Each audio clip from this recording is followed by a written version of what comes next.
Hi, I'm Juliette Devost, and I am a junior at Hawaii Preparatory Academy. I was peacefully ignorant and living in a dream world throughout my childhood. When I was 7, I attended a camp that was based on nature, and I was taken around the island and exposed to different environments and was amazed at how beautiful they were. And I remember thinking, well, if it's beautiful here in Hawaii, then it must be beautiful everywhere, right? But no one told me it was any different. So growing up, I had this idea that our environment was thriving. But later on, I learned that it was a lie. Yes, our Earth is beautiful, but climate change is destroying it. Our ice is melting, sea levels are rising, our corals are dying, animal habitats are getting destroyed, and natural disasters like hurricanes are getting bigger and occurring more often. The more kids that are unaware of climate change, the worse our world is going to get. But what if we teach kids the right information about climate change at the age of 8 or 9? When I was that age, I knew little to very no information about climate change and how it was affecting our environment. The point of my talk today is that we need to teach and include the right information about climate change for students at the appropriate age, which will help them make better choices in the future and become a part of the solution to the problem that is climate change. Sadly, kids aren't getting the right information because most teachers aren't properly educated about the current research. Kids are creative and innovative thinkers, and they are our future leaders. And what they learn now about climate change, they then can take throughout the rest of their life. A survey published in Science found that 30% of teachers emphasize that global warming is predominantly human-caused.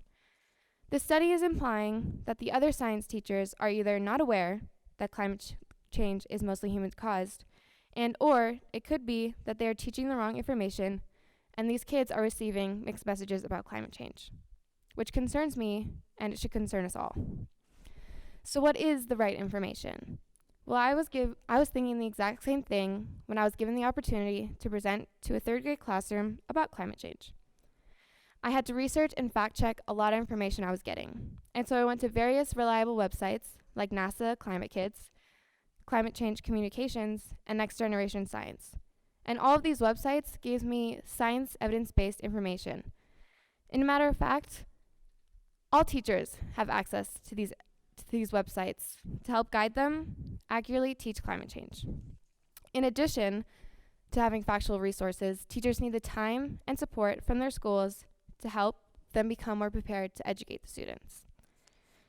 I believe that we should start teaching climate change to students at the age of 8 or 9 because they're going through a phase of rapid development change and cognitive growth.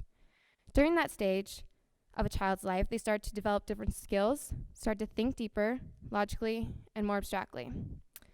They're also more qualified to grasp at the idea of climate change. We need to start advocating and pressuring schools to focus on deepening the students' understanding of our world physically and socially, giving them the chance to get involved in the community as a way of learning to live more sustainably. This can also help the kids go into adolescence and adulthood with a deeper understanding of climate change so they can help make a difference in our communities. Speaking on more of a global scale, the United Nations Intergovernmental Panel on Climate Change, the IPCC, reports that educating kids about climate change can lessen the negative impact on our environment. The report argues, quote, education can play a key role in innovation and investments in environmentally sound technologies and infrastructure, sustainable livelihoods, and behavioral and lifestyle choices, end quote. So my call to action is for all of us to advocate that schools require teachers to accurately teach climate change. This will help students become more aware and engaged. To conclude, I agree with David Orr, an environmental educator, who recommended that, quote, we tell kids the truth about what's happening, but also create hope through action and encourage them to become passionate, be critical, and to be positive about their capacity to create change, end quote. In order to solve the problem of climate change, I say ignorance is not bliss, and kids need to be informed at a suitable age to become change agents we need in our communities. Thank you.